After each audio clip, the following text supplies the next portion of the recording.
Magandang araw ho sa inyong lahat mga kababayan. Pag-usapan naman natin ngayon ito, wagas na pagbabanta ni na Harry Baby. Hindi pala, ni Bibi Gandang Hari.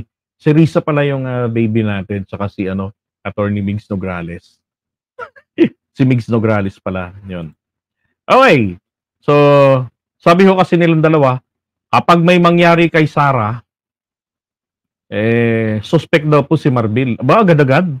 Paano kapag mga NPA yung mga bumanat, 'di ba? O kaya paano kung kayo bumanat, 'di ba ka Eric? O tapos namatay sana. O tapos tuturo nyo agad. Hindi kasi tinanggalan agad ng gwardiya kaya namatay. Paano kung merong 'di ba, ginawa silang sacrificial lamb para mag-instigate ng kaguluhan dito sa bansa natin. Oh. Gano'n, napaka-unfair naman po na gano'n kaagad, suspect agad siya. Pakinggan yung ngaw-ngaw nila, tsaka si Harry may revelasyon. Tinanggalan din daw pala siya ng bodyguards. Para pag makapunta nga ng Congress, makapagtanong nga. Kayo bang mga kongresista, meron ba kayong mga police bodyguards? At saka kayo bang mga ex-congressmen? Hindi ho ex-men ha, ex-congressmen. Meron din ho ba kayo ng mga mga bodyguards din? Ito, pakinggan nyo kaya pala tinanggalan ng pulis para magkaroon ng pagkakataon na mapatay si BP Sara. That's on him. Grabe mag-isip no? Itsura ni Harry dito, stress na Kaya pa ba? That's on him. I am on the record as saying, pag minangyari kay BP Sara, suspect si Marbel. Kung hindi ba naman talagang gago rin no? Pag may nangyari raw kay BP Sara, tama ho kayo. Paano kapag inatake sa puso? Sasabihin nila, mga kababayan, kaya po yan inatake sa puso dahil po sa takot. Problema sa kanyang seguridad at sa kanyang pamilya. Ayos. Napag-alaman na ang mga tinanggal na security personnel ni VP ay ang matagal nang nagbibigay ng seguridad sa Vice Presidente. Ang iba pa nga ay bahagi ng kanyang security noong siya ay alkalde pa ng Davao. Malinaw ayon kay Roque na may pinaplano laban kay VP Sara. So ito na-reveal na naman po rito. Hindi ba ang purpose nga, kaya po yung mga pulis-pulis na nililipat-lipat sa mga mula ho sa mga binabantayan nila, 'di ba? Para po hindi magkaroon ng allegiance na mas loyal na sa politiko, sa mayor. Ito pala nung mayor pa pala siya, 'di ba? So tayo po bayad ng bayad, 'di ba? Nang buwis natin, pwersahan tayong napapabayad kasi automatic naka-inject sa mga binibili natin. Maging ang sweldo nga namin sa YouTube tsaka sa FB. Automatic kaltas. Konektado na ang BIR sa YouTube, sa FB ganun din. Ang FB naman nagre-require ng registration pa diyan sa sa BIR para makasweldo ka. Kaya wala akong nakukuha sa FB. Hindi pa ako nagre-register. Liit lang naman na naiipon Tsaka may warning hanggang October daw. Kailangan ma-provide na. So, 'di ba? Ganito ho kasi nakita ko rito Ito hong nangyari kay FPJ, 'di ba? Yung nangyari po kay FPJ nung pagkamatay nun, nung na-stroke ng Disyembre, wala ho itong kinalaman doon sa pagkatalo niya na nadaya po siya nila Gloria Arroyo. Totoo naman pong nadaya. Kasi ang tagal-tagal na po noon, Mayo pa yung eleksyon. Napatay Disyembre. 'Di ba? Naka-move on na noon sa FPJ. Kaya lang ho, inilink doon kay Gloria. Sa kanya isinisi. Pero ang tagal na po noon. So ganoon rin ho ang gagawin nila pag may mangyari. Ililink nila sa pagkakaalis ng, Diyos ko po, wala man lamang ho sa kalahati ng mga bodyguards niya. Ilan yung bodyguards niya? 433. Halos 450 halos. Binawasan lang ng 75, nagkaulol-ulol na sila. 'Di ba? Ano 'to pinagsasabi na manganganib ang buhay, binawasan ng 75? Yung mga dating vice president natin, 'di ba? Wala man lang nagkaroon ng nasa 200 o 150 na bodyguards. Tapos eto daan-daan yung bodyguards, kulang pa. Grabe, ano ba 'to? May amats, nervyosa o ano ba talaga? Seguridad Kapag hindi mo pinagkakatiwalaan ng nagbibigay ng seguridad, wala ka ring seguridad. Yan. I understand. Diba? Dapat yung nagpo-provide ng security mo, feeling secure ka rin naman. Kung mukhang nakakatakot, diba? Iba ang galawan, hindi ka talaga rin mapapayapa doon. So, ang importante, hindi lang merong tao na nagtalaga na magbantay sa'yo, kung hindi mas importante na pinagkakatiwalaan mo yung mga taong nagbabantay sa'yo. Okay? Ako malinaw. Baka may plano sila laban kay BP Sara. At laban sa lahat sa amin na tinanggalan ng security. Uy! At sa lahat sa amin na tinanggalan ng security. Ano ba ang papel dati nito ni Harry Roque? He was a congressman, 'di ba? Oh. Tapos halos 2 taon. Tapos 2015 ayaw na ayaw niya kay Duterte kung ano-anong pinagsasabi niya. Tapos kinuha siya nito na maging spokesperson. Tapos nung naging spokesperson siya, eto na hanggang ngayon, hindi na po siya nakakita ng human rights violation nito ni Duterte. At hanggang ngayon, tagapagtanggol siya nito. Di ba? Kaya tapos, tinanggalan ng security. Ang alam ko lang po na mayroong security escorts or bodyguards. Ito pong kasalukuyan at dating presidente, yung kanyang pamilya.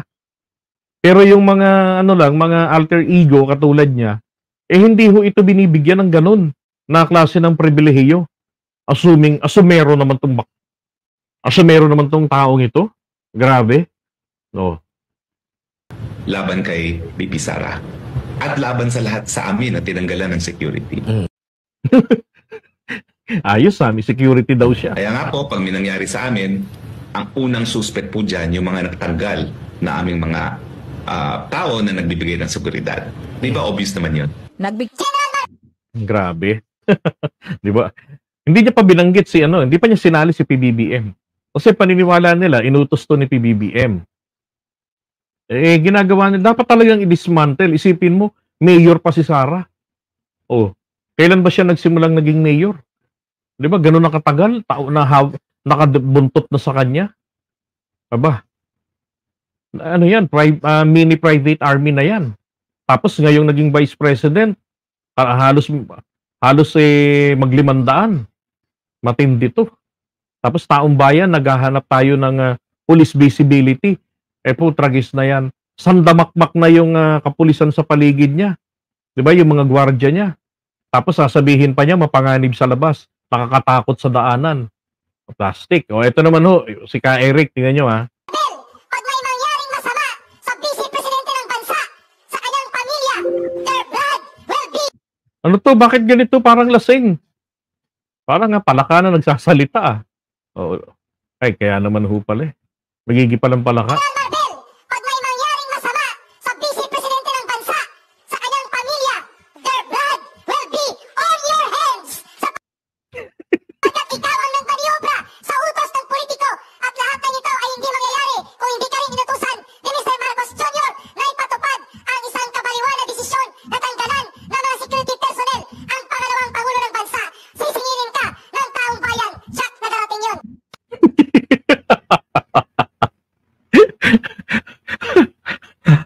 Ka Eric magsalita, akala mo lasing na nagwawala lang Diba? Sabi niya ron. Pangulo ng bansa, sisingilin ka ng taong bayan. Siyak na darating yun. Gago! General Marbel, pag may mangyaring masama sa Vice Presidente ng bansa, sa kanyang pamilya, their blood will be on your hands. Parang lasing na nagwawala no? Their blood will be on your hands. Sapagkat ikaw ang nagmaniobra sa utos ng politiko at lahat ng ito ay hindi mangyayari kung hindi ka rin inutusan ni Mr. Marcos Jr. na ipatupad ang isang kabaliwan na desisyon na tanggalan ng mga security personnel ang pangalawang pangulo ng bansa. Sisingilin ka ng taong bayan. Siyak na darating yon. Flashback. Eto naman. Ganyan po nila yung fake NPA yan Fake NPA pero kabilang sa mga NPA. Yan po. 'Di ba? Imbis na taong bayan binabantayan, politiko. Ang dami na isang katutak na binawasan nga lang ng 75, nasa 300 mahigit pa. 'Di ba? Ang natitira pinano pa nila tawag diyan, Pinaingay pa nila ng pinaingay. Sus Mariosep.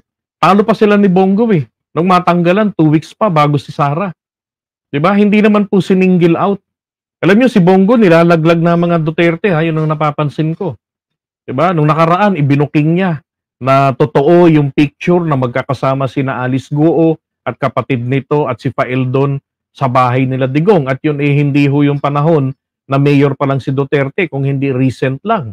Diba? Kasi kung nung mayor pa lang yun, way back 2015, pababa, edi hindi sila nagpapalit ng drape, sabi nga ni Carcleya. Diba? Kung ganun katagal. Oh. Diba? Makikita nyo yun sa TikTok, King_Pablo 2009. Eh. Oh, eto, tingnan nyo ha. Sinilip ng Commission on Audit ang aabot sa 433 security escort ni Vice President at Education Secretary Sara Duterte sa kanyang unang taon ng panunungkulan. Ang dami naman pala eh, di ba? Tapos eh, takot na takot kayo. Gago! Ang bobo nyo! Di ba? Kabobohan yun. Correct. Di ba? Oh. isang matinding kaparaningan naman kasi yung pinagagagawa nila eh.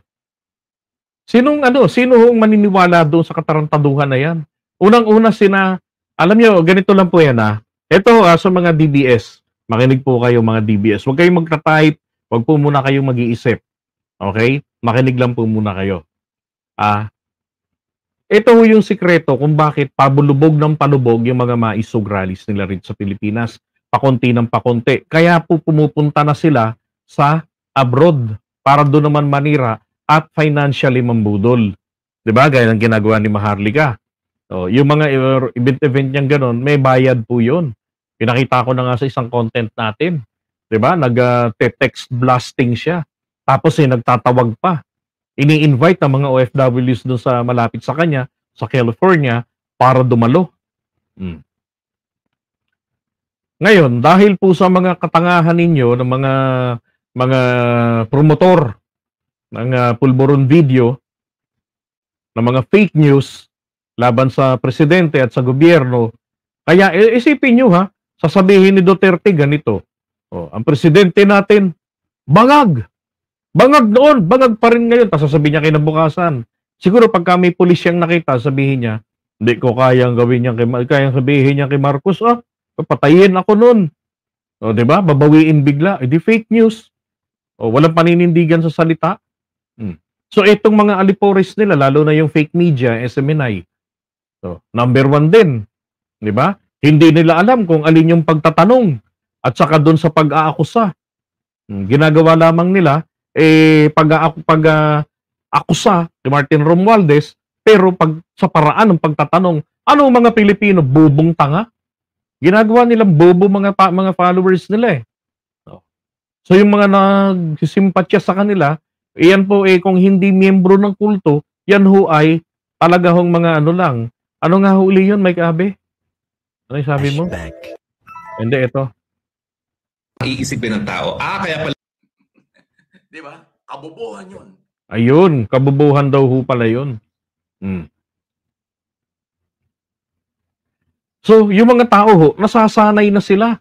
Nadadala na po sila na ang nangyayari puro palpak yung mga information sinasabi.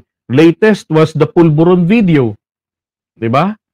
Kung napanood niyo po yung content nung nito kailan lang nakaraan ni Go Philippines 3.0 ng aking kaibigan, nandun ho, may pinakita siya roon na kung sino yung posibleng actor doon po sa video nila. At ako nga ang kauna-unahang nagsabi na yung pulburon video nilabas nila ay peke at hindi po ito produkto ng AI o kaya naman ng deepfake.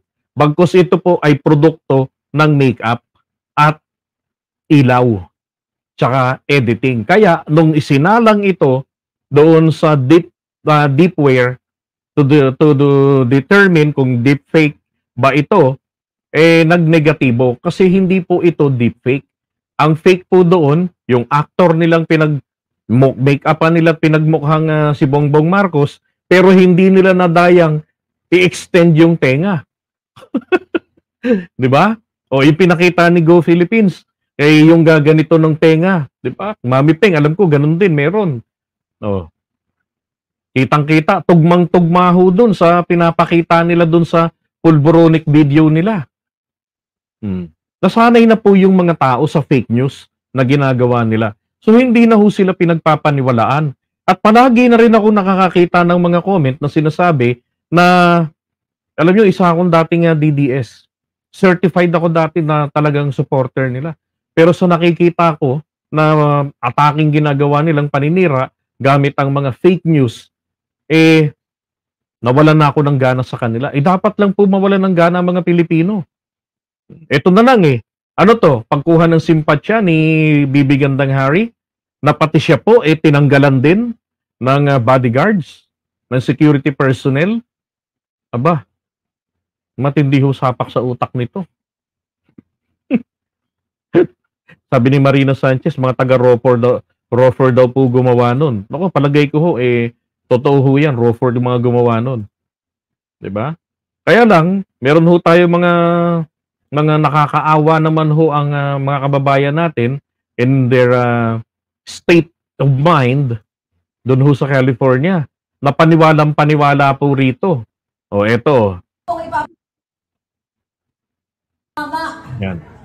Mama na alam natin bangag at salot sa bayan. Ito na po. Okay, so wala po siyang pinangalanan dito. Mama na alam po natin na bangag at salot sa bayan, ganun. So si PBBM po pinatutungkulan dyan ni Maharlika. Pero ang sinasabi niya, wala raw siyang pinangalanan. Talaga hong bobo. Pati ho nagpapaniwala dyan. Tignan nyo ha.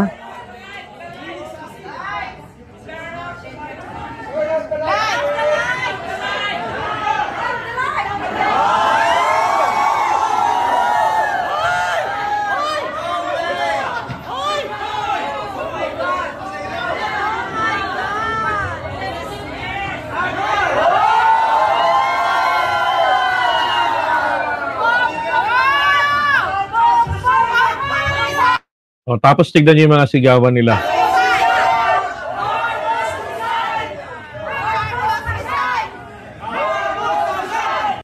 Wala, may amats ho talaga tong mga nagpapaniwalang ganito kay Maharlika. 'Di ba? Matindi, tama. Naalala ko ngayon po yung sinasabi nga ho nito ni Jim Makabayan na yung DDS ka ba? 'Di ba?